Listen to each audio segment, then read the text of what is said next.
to the women of the world from the women delegates and advisors at the First Assembly of the United Nations. It is important to consider the prevalence of violence within society. The message to the women of the world is, arise. The women's movement is a political movement. Human rights are women's rights, and women's rights are human rights once and for all.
Good morning, everyone. If I could ask you to make your way to your tables, please.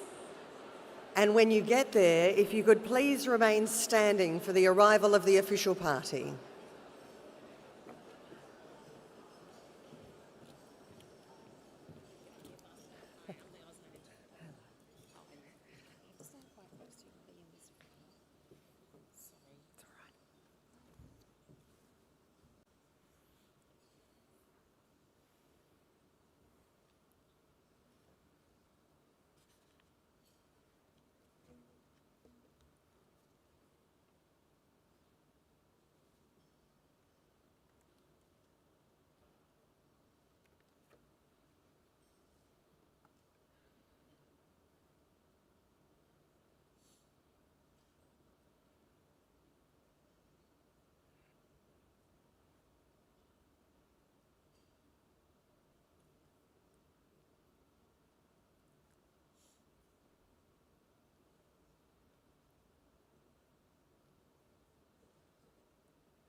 Please take your seats. Well, good morning, everyone. My name is Sonya Feldhoff from ABC Radio Adelaide. It is so wonderful to be with you again for another year of the International Women's Day Breakfast, this time, of course, for 2025. It's an amazing sight, and today, in fact the last couple of years, to watch you all stream through into the Convention Centre as we're broadcasting our radio program, our breakfast program, to our ABC audiences. Congratulations, there was such a buzz we could barely hear ourselves, so I'm very pleased that we've got you quiet to get things started today. We've got a very special morning ahead for you. We know you're all busy and need to get back to your places, so we'll try and get through it as quickly as possible. But to get things started, I'd like to invite Jakira Telfer. Jakira is a young custodian of culture and country, and she's going to join us to share a greeting to Spirit of Place. Please welcome Jakira Telfer.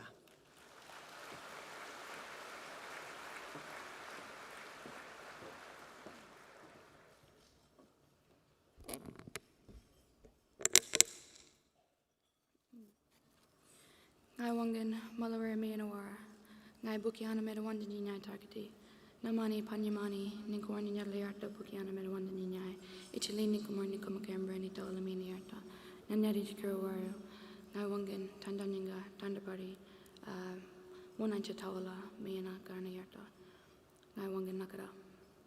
This is my country, and this country is my bloodline.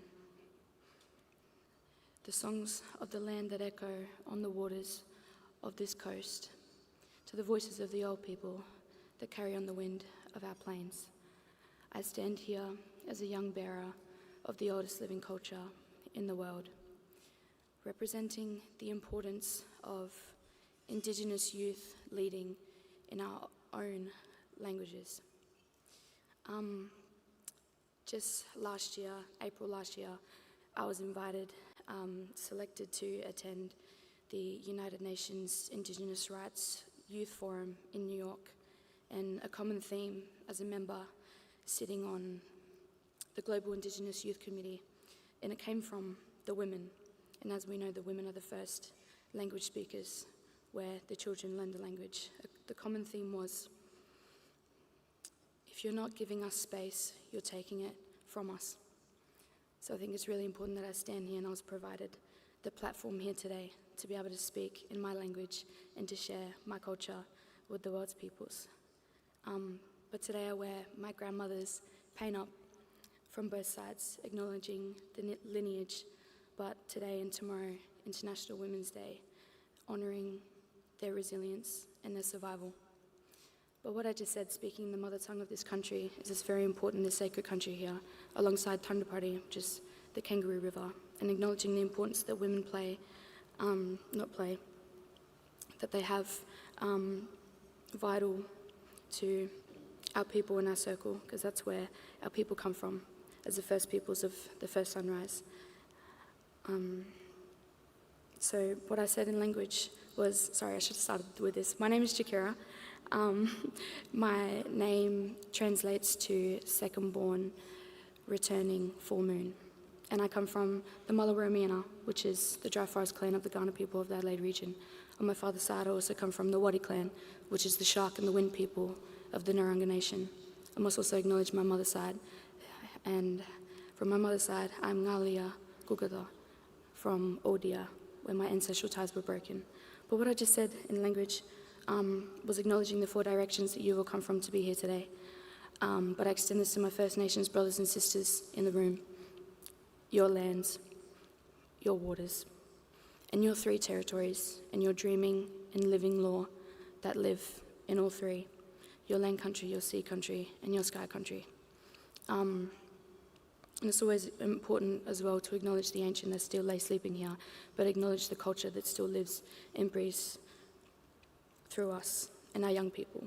Because our young people not only represent our culture, but the continuity of the oldest living culture in the world. So thank you for inviting me here to speak today. And I leave you with a language word, nakara, meaning until our paths meet again, like the meaning of my name, the full moon, always returning where our people come from, which is that circle. So I greet you to the spirit of this place, Tandanyanga, the dreaming place of the red kangaroo, nakara.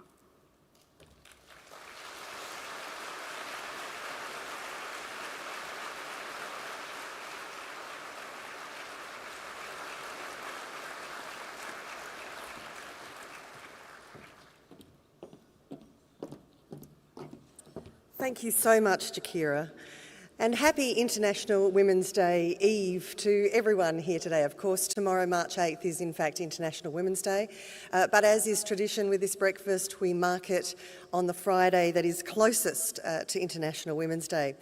This is in fact the 33rd year that women and men together have gathered for this breakfast, and continues to be the biggest event celebrating International Women's Day in Australia and the largest annual women's event in Adelaide. Now, look around you today. You are among 3,073 guests with us in person and several hundreds more joining us online. So congratulations on being part of that amazing group. Senator Penny Wong is our host today, as she has been for more than a couple of decades. This year's theme for International Women's Day is March Forward. 30 years ago, the world committed to a bold vision for gender equality through the Beijing Declaration and Platform for Action. Now, since then, we've seen women break barriers, reshape policies and ignite global movements. Yet despite significant progress, the promises made remain largely unfulfilled for millions of women worldwide. We are simply not where we should be. It's time to turn promises into progress. Now, proceeds from today's event will go to UN Women Australia. So if you are posting photos, and we encourage you to do so of the event, it's a great time to get together, please remember to use the hashtags March Forward and IWD 2025. Can we just take a moment, and if I could ask you to turn off your mobile phones at this point, or at least turn them on to silent so you can keep taking photos and being part of things and posting those photos. If you do need to go to the bathroom, just go through the doors that you entered in and turn left. They are in that direction. They are also our exit doors in case of emergency. All right. If I could start by welcoming some of our VIPs today. The Honourable Peter Malinauskas MP, Premier of South Australia. The Honourable Katrine Hildyard MP, Minister for Child Protection, Minister for Women and the Prevention of Domestic, Family and Social Violence. The Honourable Nat Cook MP, Minister for Human Services. The Honourable Vincent Tarzia MP, Leader of the Opposition. The Honourable Michelle Lensink MLC, Shadow Minister for Women and the Prevention of Domestic, Family and Sexual Violence. The Honourable Amanda Rishworth MP, Minister for the National Disability Insurance Scheme. Senator the Honourable Anne Ruston, Senator for South Australia and Deputy Leader of the Opposition in the Senate. The Honourable Susan Lee MP, Deputy Leader of the Opposition. Senator Sarah Hanson-Young, Senator for South Australia. Senator Barbara Pocock, Senator for South Australia. Commissioner Grant Stevens and Mrs Emma Stevens. Ms Natasha Stott Despoja, AO, Commissioner of the Royal Commission into Domestic, Family and Sexual Violence. Professor Peter Hoy, AC, Co-Vice-Chancellor of Adelaide University. Professor David Lloyd, Co-Vice-Chancellor of Adelaide University. Professor Colin Sterling, President and Vice-Chancellor, Flinders University. Ms Stephanie Copus-Campbell, AM, Ambassador for Gender Equality. Lisa Quinn, UN Women Australia Representative. His Excellency Mr Vasyl Miroshnichenko, Ambassador for Ukraine and Australia. Welcome to all of you and everyone here. Now, we also have 33 high schools attending today, and I know this is one of Senator Wong's proudest parts of this breakfast and something she has really championed. We have several more streaming online, and we'd like to give a special mention today to the teachers and students from Aldinga Bayindi College, who are our guests at the Crowley Southcott table. Welcome to you and thank you for being here today. Welcome to all of you.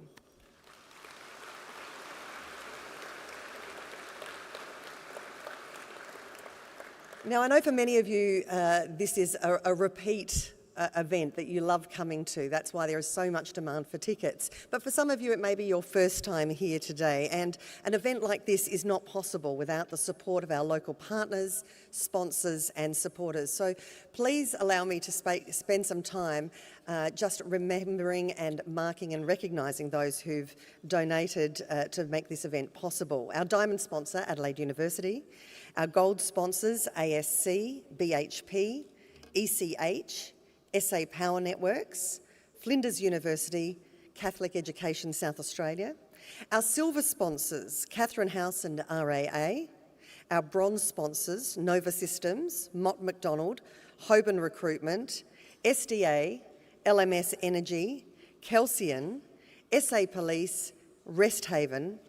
Our supporters, Jenny Groom Photography, Replica Press and Ojo Creative. Our media partner, ABC Radio Adelaide, and of course our venue partner, the Adelaide Convention Centre. We'd also like to thank the organisations and companies that have purchased corporate tables at today's breakfast. You'll see the signs around on the tables. As you all know, this event is a fundraiser for UN Women Australia, and your corporate table purchases contribute to those funds raised. Now, speaking of money, but this is where you can get something back. There are raffle opportunities on your table, not tickets as such, but you can see a raffle QR code. Take a moment now to have a look at that on your table, because you will have an opportunity during the course of the breakfast and up until 10 a.m. today to purchase tickets at $5 a piece. It will remain open till 10 o'clock, as I said. The raffle will be drawn after the breakfast, so you don't have to hang around for the results. If you don't get a call by 11 a.m. today, you haven't won. Just letting you know. You will get a call around 11 a.m. today. The winners will be contacted directly, so you will know pretty quickly whether you're a winner or not. You may already have noticed there is a complimentary purple International Women's Day ribbon on your tables. That's for each of you to wear or to take with you, whatever you would prefer. And as we mentioned, this is a fundraiser, so if you would like to donate directly to UN Women Australia today, or you'd like to perhaps institute a monthly gift to UN Women Australia, you can do so via their website. Let me give that to you. It's unwomen.org.au. unwomen.org.au. Now, there will be plenty of opportunities to catch up once we get through the formalities, but I'd like to introduce you right now to our host for today. I'd like to welcome Senator the Honourable Penny Wong, Australia's Minister for Foreign Affairs and host of the Adelaide International Women's Day Breakfast for the 23rd year in a row. Now, she was elected to the Senate for the Australian Labor Party back in 2001 and has been re-elected 4 times. Back in 2013, Senator Wong was elected Leader of the Government in the Senate, and after the change of government in 2013, became Leader of the Opposition in the Senate, the first woman to hold either of those roles. In 2022, she was appointed the Minister for Foreign Affairs. As a proud representative of South Australia in the Federal Parliament, she continues to advocate for her state's interests. As I've mentioned, 2025 is her 23rd year as host. Please welcome Senator Penny Wong.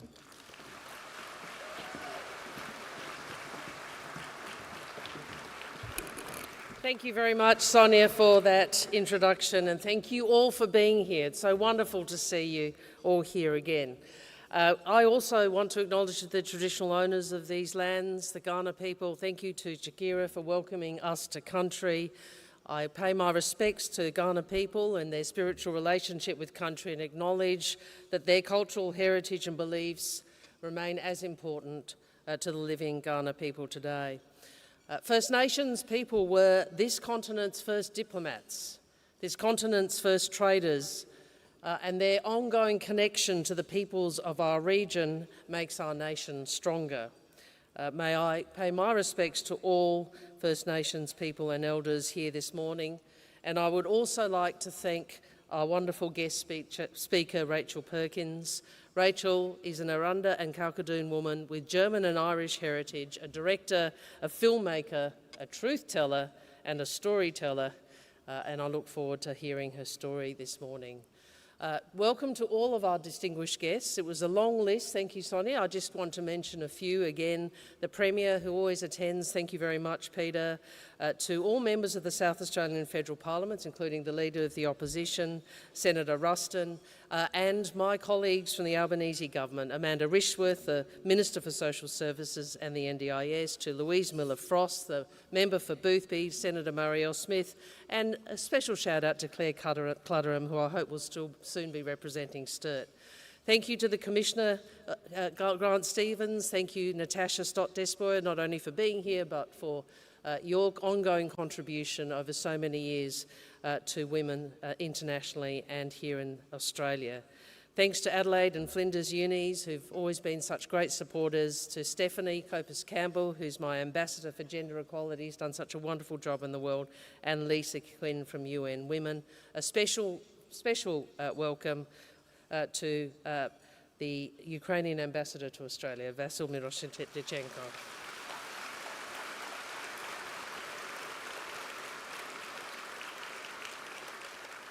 Well, this is the 23rd breakfast and that I've hosted, and once again we have record numbers joining us today. I think 3,000 here in person, students from 35 schools. Congratulations to all of you. And of course, welcome to all of you joining online, which is such a fantastic way to expand this event. Look, this is a pretty huge undertaking, and we do it all with volunteers and with my office. So can I thank and recognise the work of the excellent organising committee. Can I particularly thank the wonderful Meredith Boyle from my office for this and for everything she's done for me over so many years. So as it is every year, this breakfast is a celebration, but it's also a time for reflection. And I want to pay tribute to two extraordinary women we lost in this past year. I became the host of this breakfast after Dr. Rosemary Crowley retired from the Senate. Rosemary had established this event a decade earlier, then called the UniFem Breakfast, and I had the privilege of being a committee member for her breakfast. We lost Rosemary just 1 week ago. Rosemary was the first South Australian Labor woman to be elected to the federal parliament and served as a senator from 1983 to 2002. She was the first woman to be a minister from South Australia. She served in the Keating government, both as Minister assisting on the Prime Minister on the status of women and then later Minister for Family Services. Rosemary Crowley was a feminist. Rosemary Crowley was a doctor and a mother of 3 sons. She had a sharp mind. She was witty, sometimes very cheeky, and tough. I think we can all imagine how much courage and determination she needed to do what she did. I remember Rosemary taking me out to lunch when I was thinking about standing for pre-selection, offering me her support. And it meant a great deal to me to have her backing, and I've been grateful for her encouragement over my political life. The Labor Party was better for her participation and leadership, and the whole nation is better for it too. Vale Rosemary.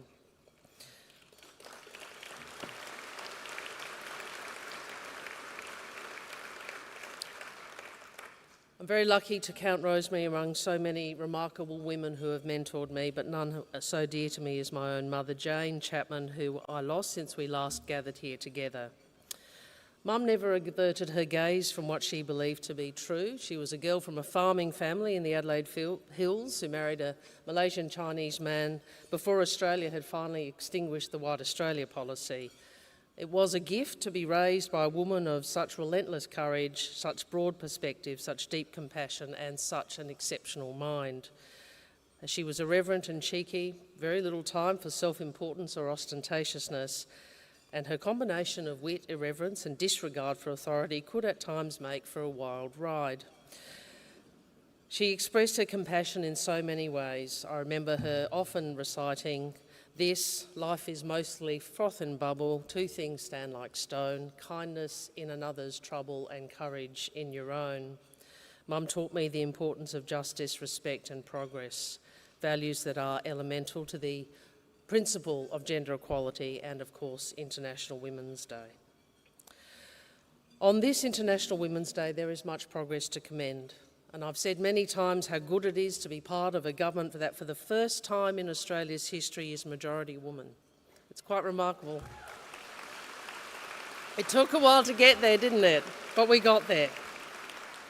And gender equality has to be and is fundamental to everything we do, not an afterthought, but something fundamental to who we are and what we do, because we believe equality benefits everyone. You might have heard me during the marriage equality debate saying, there is nothing to fear from equality.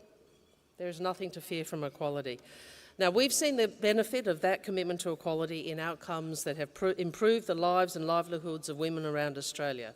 women's health back on the agenda, more contraceptive options and menopause options on the PBS, new and bigger Medicare rebates for women's health and endometriosis clinics across the country, paid parental leave extended to 6 months and more flexible with superannuation on top of it. Gender equity, now an objective of the Fair Work Act. Domestic violence leave, part of the National Employment Standards. Women's workforce participation at an all-time high, with 500,000 more women employed now than in 2022. And women, on average, working full-time are $217 more a week better off than they were 3 years ago.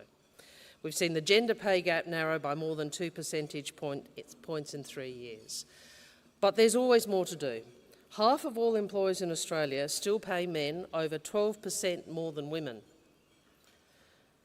I'm reminded of a poster I once saw: prepare your daughter for adulthood, pay her less pocket money than your son. Nationally, women still earn an average of $28,000 plus a year per year less. Now, the Federal House of Representatives has already passed legislation which would require large businesses to set targets on issues such as gender pay gaps and workplace sexual harassment. It stalled in the Senate because of a lack of bipartisan support, and I would urge all parties to commit to supporting these reforms. I would also urge all politicians to discontinue plans to erode flexible working provisions like working from home that have supported increased workforce participation for women. I believe we have to hold on to arrangements that enable women not only to participate in paid work, but also to advance in their careers.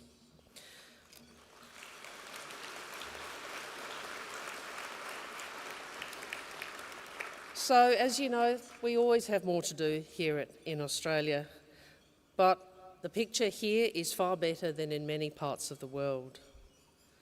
There are more than 380 million women and girls worldwide living in extreme poverty. 2.4 billion women do not have equal economic opportunities.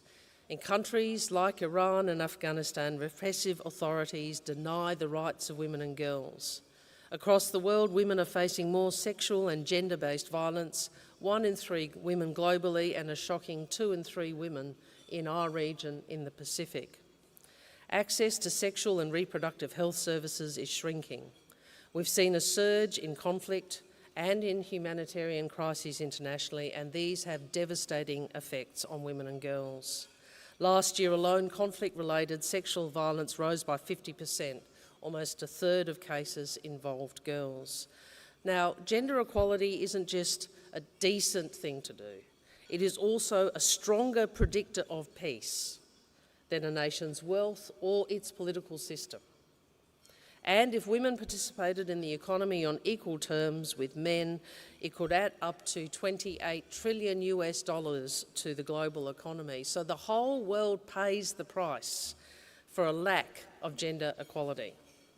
So we can't solve all of these problems, but we must do what we can to shape the world for the better, because gender equality benefits all. Last month I released Australia's International Gender Equality Strategy, outlining how we bring this objective to our international engagement, deepening partnerships in the Indo-Pacific, supporting women's rights, health rights, safety, economic participation and women's leadership. We are helping women impacted by humanitarian crises, climate change and sexual and gender-based violence, and we are ensuring that these initiatives reflect the perspective and priorities of women and girls across our region. And we deliver this strategy not simply for the sake of fairness or justice, although gender equality is both fair and just. We do it because gender equality is central to our interests. It's not a special interest issue. It's about accelerating progress for everybody. And yet we can see that the momentum for progress is not automatic. We see that change can go in more than one direction. We have to work not only for progress, but also to ensure that progress is not unwound. So as we celebrate this International Women's Day, let us all commit to marching forward in honour of the women who came before us, the reformers, the leaders our mothers and our mentors, and to keep building a better future for all Australians, worthy of all our children and worthy of ourselves. Thank you for being here.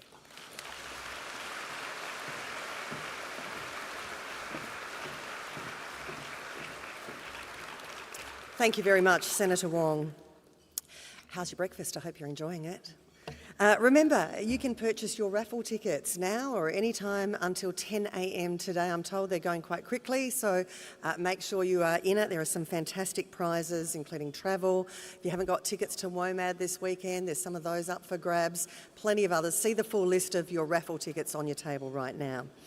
All right, our special guest speaker this morning is Arunda and Kalkadoon woman with a German and Irish settler heritage.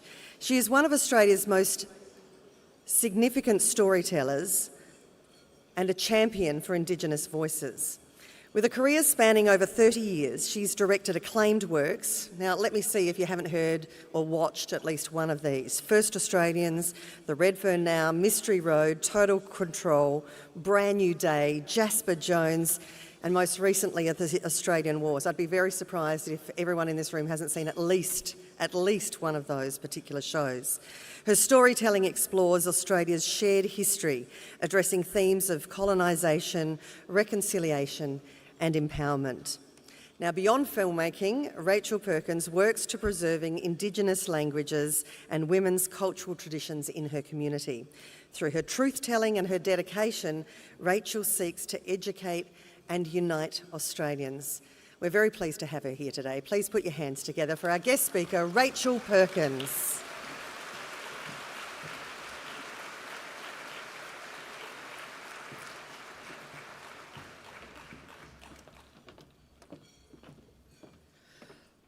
Hello, ladies and gentlemen. It's so great to be with you today here on beautiful Ghana Yurta. This is a really special place to me because it was here in Adelaide that my mother fell in love with my father on beautiful Ghana country. And this is her, my mum, just before she met my father, when she was 19 years old. Obviously, this is the period where Elizabeth Taylor was very popular and everyone looked like her. She told me later in life, she recounted the moment that she knew Dad was serious about her. And she told me they were parked in a car, I'm not sure where, but I like to imagine semaphore, you know, as the sun's going down, but I don't really know where they were. And apparently my father said to her that he wanted to look after her for the rest of her life. And my mum jokes that from that moment on, she looked after him for the rest of his life. I don't know whether that sounds familiar to anyone in the room. But my dad was a trailblazing activist, I suppose, a bureaucrat, a change maker for Aboriginal people. And people that I know and meet in life, they often say to me, oh, your dad must have been a great inspiration to you. His name was Charlie Perkins. Many of you will have come across him in your lives. And he was, of course. But actually, my mother was a great influence on me. And I think she really gave me true grit. Is that the right expression? She instilled that in me. And it's because of my mother that I stand here today. Not just because she literally gave birth to me, but because I remember she looked into my eyes once and she said to me, Rachel, whenever you are given a platform, whenever there is an offer for you to speak, you must take it. You absolutely must take it. And she said, you must take it and you must use it to speak about your people. And in this case, she meant Aboriginal people, which was pretty interesting, given she was, you know, a white girl from Adelaide. And at this point, I must reveal that I really hate public speaking. And for the last week, I have had this dread and terror about this moment where I'm standing in front of all of you. But I'm here because even at 55 years old, I'm trying to be a good girl, and I'm doing what my mother told me to do, which she'll be very pleased about. But I'm also here, of course, because Penny Wong asked me, and whatever Penny says, I'm here to do, right? So that's why I'm here. But given the importance of this day, I thought I'd talk about my mum and a bit about her story, because I wasn't sure what to talk about. I'm not sure what, amazing advice to give you. I don't necessarily have that, and what might be useful to you. But I thought in telling a bit about her story that might resonate with you. So my mother, Eileen Munchenberg, she was the youngest of 10 children, and her great-great-grandparents emigrated here to South Australia in the 1880s. And like many German families, not the lovely place in the hills, unfortunately, where Penny's family were, but sort of in the outback, back blocks of South Australia, in that hard country. They set up a family farm, and my mother worked there with her brothers and sisters, and it was hard yakka. And they had to walk 3 miles to school every day and back, and they grew and killed and ate and made everything they needed, and absolutely no waste was tolerated. That was the life. Hard, tough, hard-working life that she grew up in. And it's the kind of life that conditioned her. I don't know whether you have mothers like this, but today to still squirrel away those little shampoo bottles you get in hotels, you know that? Like hundreds of little shampoo bottles. That's the sort of life that you sort of learn in that sort of hardship, to take nothing for granted. So now we have hundreds of little shampoo bottles that one day might make one actual shampoo bottle. And, she eats everything in the fridge, even though it's all gone out of date, because it's oh no, that's fine. It's, that was April, but that's fine. It's only May the 1st. Half-rotted vegetables, which we're no. She's no, they're fine. Come on, eat them up. So no waste tolerated. That's my mother. And eventually she moved from the farm into Adelaide, and they got a little corner store, and that's where she worked. And it was in Adelaide that she stumbled across my father. And her life took on a completely different direction, and became far more complicated than it would have been had she not met him. My dad had quite a different journey to Adelaide. His great-grandmother was an Aranda woman. Our country is east of Alice Springs, and she was the survivor of a massacre.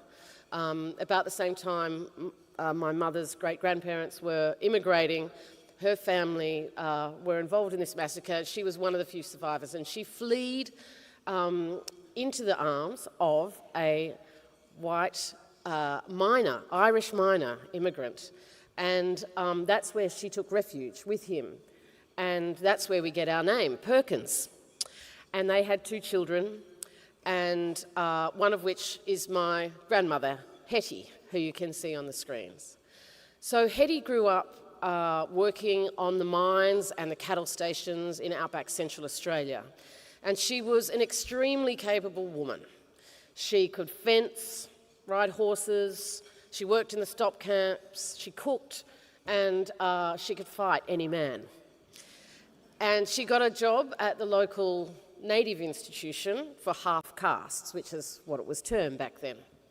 And there she cared for the children who'd been removed from their families.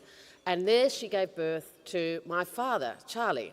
And you can see him in the bottom left side of that photo. And this is at what they called the bungalow, this native institution. And so he was born into this segregated world where his colour defined him. Not through choice, it was something that was put on him, and it defined everything about his life. His lack of prospects, the low education he would receive, and despite his mother's hard work, the poverty that he lived in. Because this was 1940s, 1950s Australia. So without much of a promising future, Hetty agreed that my father be taken by a well-meaning priest down to Adelaide. And here, she hoped that he would get a better education. And it broke my father's heart to leave his mother because he was so close to her. And there's my dad in Adelaide. And here, though, even though the priest was a very good man, he experienced racism for really the first time in a very intimate way.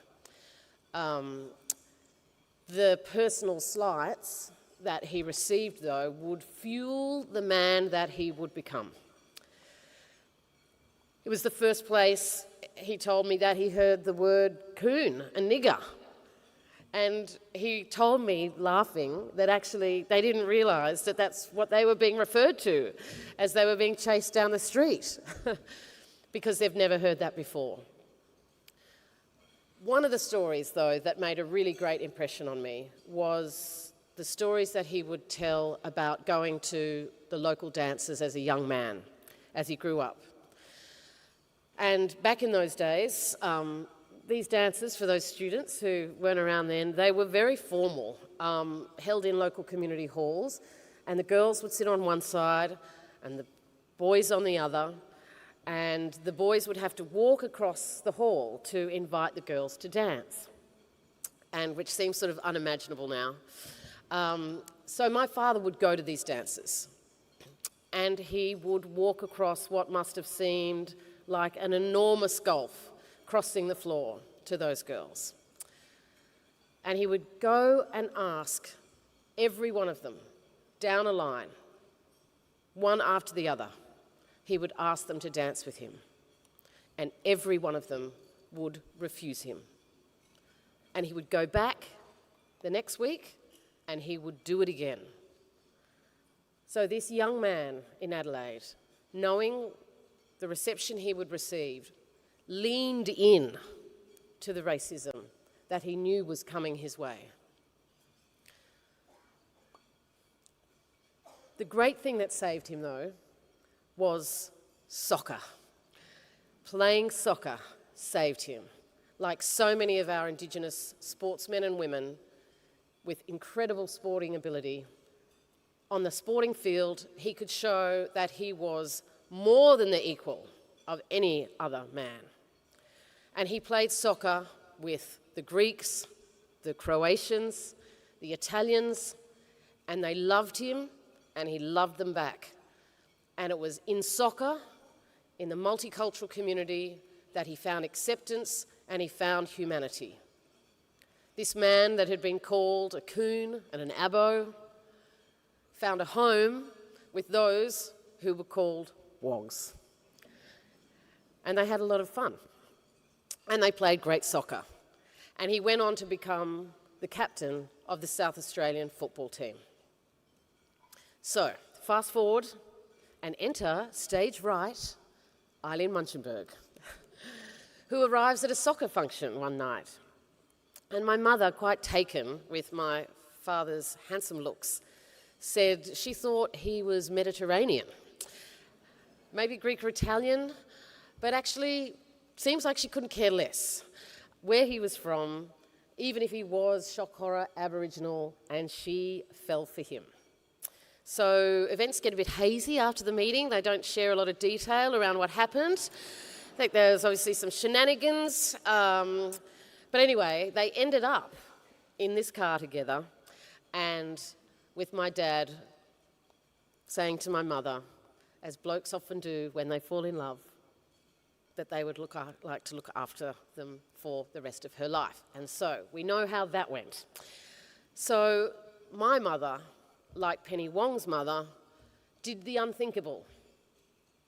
She fell in love with a man and ignored the racism, and she married the love of her life.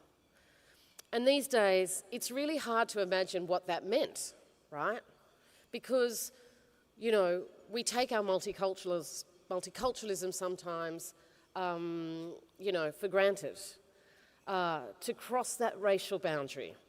And because there are young students in this room with us today, and thank you so much for being here, I wanted to just paint a picture for you what it was like, particularly for Aboriginal people, growing up in Australia during that period, and what it meant for her to marry an Aboriginal man.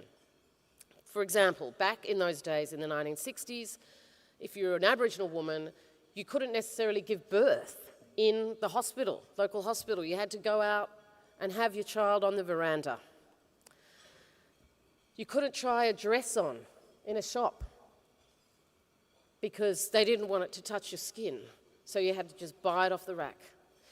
These simple micro humiliations every day. You couldn't swim at the local pool except at certain times, if at all. And if you were black, you had to enter the cinema and sit in the front row, the shit seats, behind a rope.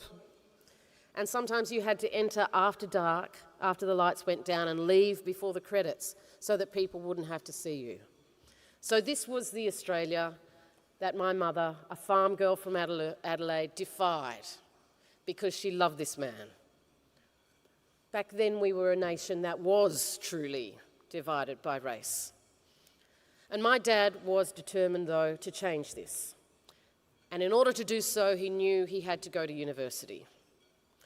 So even though he was older than the other students and had little education, he wanted to learn the language to speak truth to power. So they moved to Sydney, and he enrolled at the University of Sydney, and with one of the first Aboriginal scholarships that were ever awarded, he attended.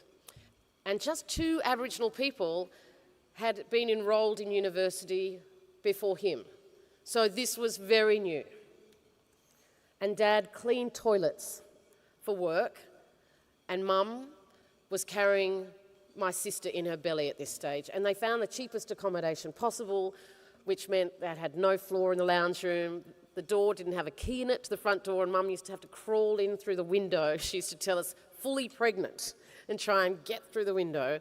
And he would clean toilets in the day, study at night, and she would type his essays. And somehow they made it all work. By then it was 1965, and the civil rights movement, of course, was sweeping through the US.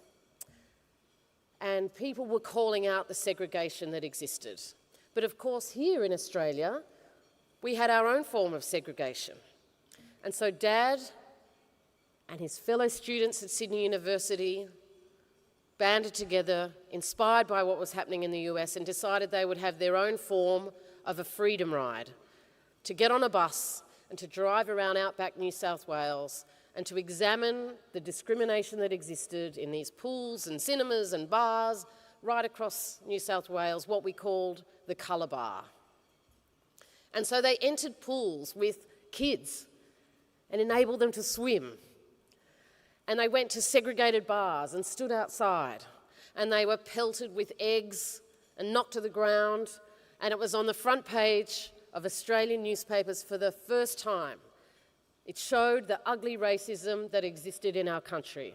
And Dad became a national figure, and it was the beginning of a life of political agitation, a struggle for rights and equality. And he joined a national movement of Aboriginal people and their white allies who pushed for change. And then began the series of meetings and speeches and travelling from one side of the country to the other, and it took an entire lifetime. And whilst this was all going on, of course, my mum, Eileen, she was at home, mostly, keeping the house together, growing up us kids, of which I was then the youngest.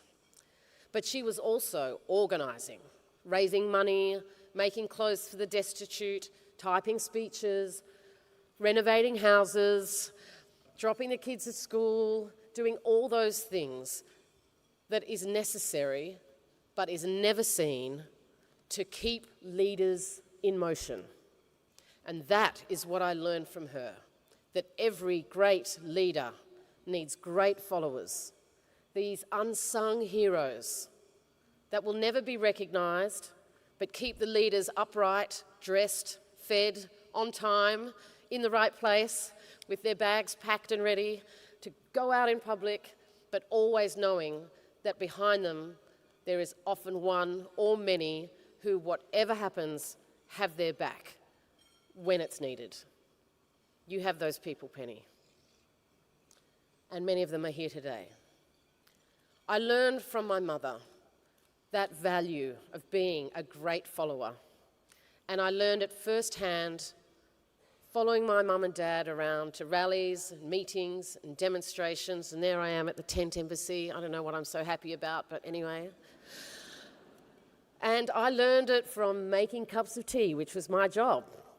I think I probably made 47,000 cups of tea to date, and gave them to the elders at meetings, and that was my job. And it was the greatest privilege of my life to be part of it. The only thing that stopped my dad and my mum was that my father, his kidneys failed at one point. And you can see in this photo, he's here with, of course, the ex-governor of South Australia, Sir Doug Nicholls. And you can see that he's swollen up with all the toxins in his body from his kidney collapsing. So my mother again rolled up her sleeves, and she learned how to operate these enormous kidney, what do you call them, dialysis machines. Huge things they were back then, churning machines full of blood. And she learned how to operate that and attach it to my father and give him the transfusions he needed in the family home to keep him alive so he could keep working. And finally, through the grace of an anonymous donor, he was given a kidney. And that spurred him on to keep going. So after this incredible marriage of more than 50 years and an extraordinary life together, which I could talk about all day, my dad became the longest surviving kidney transplant person in the world. But then finally, his kidney started to falter. And over perhaps a year, he went back on dialysis around 2000, and this time back in hospital. And so, despite the rules that forbade you from staying in hospital with your partner or family, my mum did. And we set her up a little mattress on the floor, and the beautiful staff turned a blind eye to the fact that she was there sleeping next to his bed. And it was there that she cared for him. And she said later in life that it was the most difficult thing she ever went through. And I remember one night, shortly before my father passed, he took my hand and he asked me to take care of my mother, to take over from him, to take care of my mother, who would actually take care of us for most of our lives. And he said to me, look after her, because she is one of the nicest, most caring people in the world. And soon after, she passed away. He passed away. Because today, my mother is 86 and she is still kicking. She's doing amazingly well. I'm not sure whether she's watching. She'll be watching going, oh, she got that bit wrong. That's not right. No, I'm not actually 86, I'm 85. I think she's 86. And she's doing everything that she wasn't able to do when she was looking after us and being the rock of the family.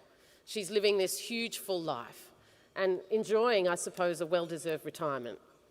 But unlike me, she never speaks in public. She just makes me do that. And she lives this very private life. You'll never have heard of her. No, most people wouldn't know about her. She keeps this incredible life she's led pretty much to herself. But today I am outing you, Eileen Perkins, because I wanted to tell all of you that I learned the greatest lesson from her, which is how to love. the love of family, the love for a partner, a love that does not discriminate no matter who you are, because we know that love is love. That love of unity, my parents' love, I want to say is reflected in this room today by something. And I know that those watching on the screen won't be able to see this, but to my right, there's 3 flags. The Australian, the Aboriginal and Torres Strait Islander flag. Together, these flags unite our country. They bring together our national story. And now, as my mother instructed me, I want to just take a moment to just say something about my people in this moment. Possibly next week, I don't know, Penny, you tell us. There'll be an election called maybe. Is it like Monday, Tuesday? Do you want to just keep it between us, just give us a hint? Okay, well, I'm thinking it's going to be Tuesday, right? So we'll see. And I'm not here to tell you how to vote. I would never presume to do that, and I'm sure you wouldn't listen to me even if I did. But there is an election coming up. And I have to say that the Leader of the Opposition has said that if he becomes Prime Minister, he will not stand in front of the Aboriginal flag. Well, my mum sewed an Aboriginal flag before you could buy Aboriginal flags, before they made them, so you had to make your own, right? Back in the 1970s. And she sewed it up.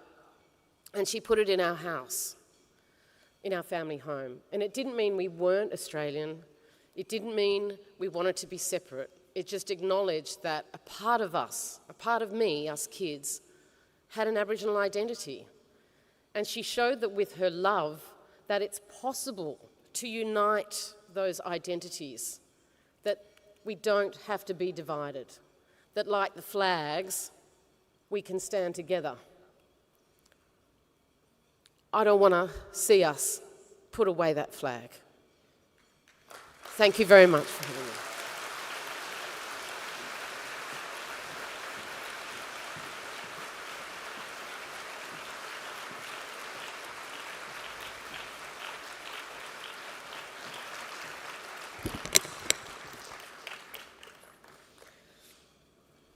Hands up, who's here because they care about gender equality every day of the year?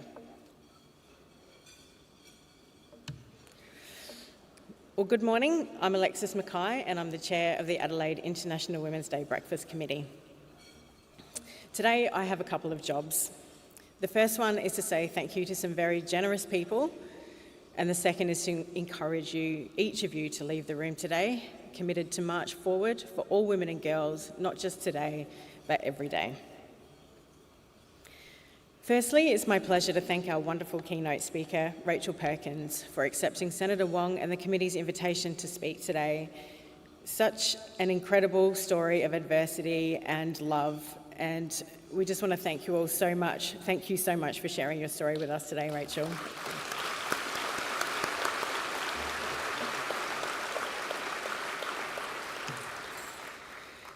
There's so many people involved in making an event like this such a success. First, of course, we need to thank our wonderful host, Senator Wong. Long-term host, incredible role model. Thank you so much, Penny, for blazing the trail for women and girls here and around the world always. To Jakira, thank you so much for your beautiful welcome to country this morning. It was a lovely way to start. Thank you. To our wonderful MC, Sonya Feldhoff. She's snuck over here. Thank you, Sonya, for being with us once again this morning. And a fun fact, this is your 16th breakfast with us today. Thank you to our event day volunteers and to our wonderful Adelaide International Women's Day Breakfast Volunteer Committee. In particular, I want to thank our executive team, Meredith Boyle, once again, and Sarah Hart.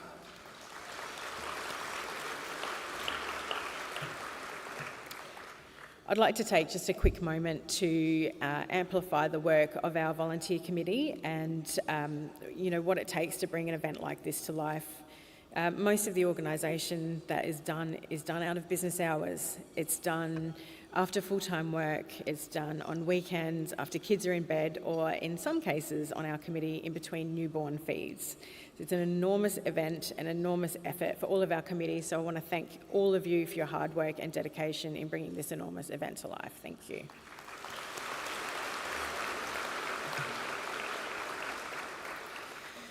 This year, we completely sold out of sponsorship packages. In fact, we had a wait list.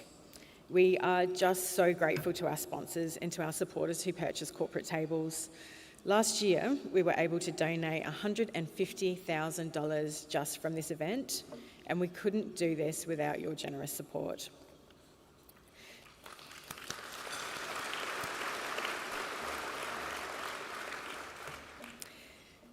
The amount that we're able to donate today from this 2025 breakfast will support UN Women Australia's work to advance gender equality and accelerate the progress and promises made in the Beijing Declaration and Platform for Action. And finally, to the South Australian Committee, just shy of 3,100 of us in the room today, and you keep coming back year on year to support us, and again, we sold out in record time. Legend says it was about 3 minutes this year.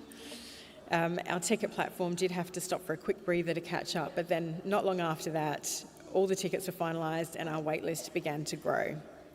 There's two things I'd like to say about that.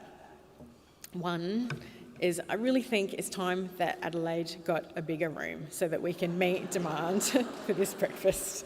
And two, can you imagine what 3,100 of us could do to influence gender equity if we all leave this room motivated to take action? I was reading James Clear's book recently, Atomic Habits, and he spoke about the 1% rule. And I'm sure many recall this book is about making small, consistent changes over time that lead to significant outcomes. James gave examples of sporting teams that committed to the process and went on to win medals and have enormous growth and success. He described how changing the direction of a plane 1 degree may not feel like in the moment is going to have much impact to the pilot or to the passengers. It's almost impossible to notice until you disembark in Washington DC instead of New York City. If 3,100 of us in this room use this 1% approach with gender equity, we may not end up in New York City, but we will drive meaningful change, and those in our teams, our families, our communities will be better for it. So I thought I'd share a few of my real-world 1%ers to get you thinking. My 1%ers in the workplace, if I'm asked to recommend a panellist, someone for a leadership opportunity, a stretch project, a guest speaker, a profile for social media, I'll always think of the best woman I know. And there are many. My 1%er in my personal life, I like to make a point of supporting women-led organisations. I like to build girls' confidence by encouraging maths or STEM or growth mindset, which is a practice I use with my own daughter, and it can have such a huge impact. So my question for each of you is, what is your 1%? Some suggestions. We can all challenge unconscious bias every day. Pink is not for girls and blue is not for boys. The assumption that our doctor, engineer, scientist, CEO is a male, we need to challenge that automatic pilot belief that many have. We can broaden our networks, encourage others in our circles to do the same. We need to challenge some of those beliefs that we hold. We can broaden who we follow on social media, read different books, share articles, volunteer our time at places we need to learn more about. We can educate young people about gender equality. It's so important that boys and girls understand and can be part of the solution. For some of the leaders and allies in the room, perhaps we can consider signing off on resourcing roles that focus on gender equity and inclusion. Advocating for women when they're not in the room. Who can you bring along with you? And taking steps to becoming an inclusive leader. Self-reflect, question, listen, set small goals and be consistent. You're all here because you want to see progress in gender equity, so I urge you all to recognise the influence you have and think about your own 1%. Many people lost sleep over buying tickets to this breakfast, and you want to be here because you want to see change. We're not here today to eat cupcakes. Gender equity does not happen at breakfast events. Gender equity happens the minute you walk out those doors and onto North Terrace and start implementing your 1%. So use this International Women's Day breakfast as a catalyst for year-round action. Talk amongst your tables, share your advice on our socials. Let's commit to our daily 1%er. Gender equality is everyone's responsibility, and 3,100 of us together, our 1% will compound into tangible long-term benefits to march forward for all women and girls. We all have the power to contribute and to play a part in that. So thank you so much, South Australia. We'll all be back again next year, so let's turn our good intentions into tangible actions, 1% at a time. Thank you.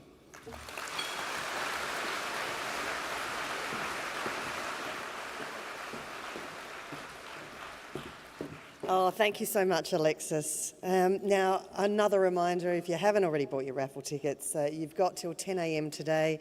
11 a.m. is when you'll get that phone call, and if you don't, you're not the winner. But you can do that with your QR codes on your table. There's some fantastic prizes. Take a look at the list. Haig's Chocolates, artworks, travel vouchers, movie tickets. If you're not going along to WOMAD already, there might be a last-minute chance for you to do that. Rooftop brunch, I mean, there's plenty of stuff there that will certainly take your fancy, I'm sure. A special thanks to the volunteers who've all been working to make sure this breakfast happened this morning. Thank you for all your work. Fantastic to have you here today.